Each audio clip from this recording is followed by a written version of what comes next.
மூணாறு கலைச்சங்கமம் அமைப்பின் லோகோ வெளியீட்டு விழா மூணாறு டிஒய்எஸ்பி அலுவலகத்தில் நடைபெற்றது. மூணார் KL68 நியூஸ் நேயர்களுக்கு வணக்கம்.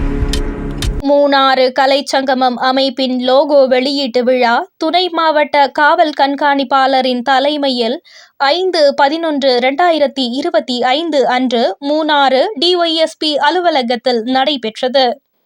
லோகோ வெளியீட்டு விழாவை தொடர்ந்து சங்கத்தின் பணிகள் ஊக்கமளிக்கும் வகையில் நடைபெறும் என அமைப்பினர் தெரிவித்துள்ளனர்.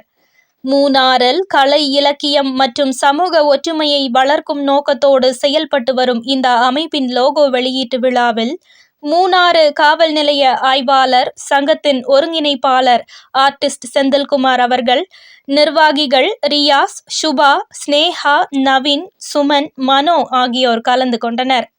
தொடர்ந்து இணைந்திருங்கள். மூணார் KL68 நியூஸிற்காக உங்கள் ஸ்னேகா.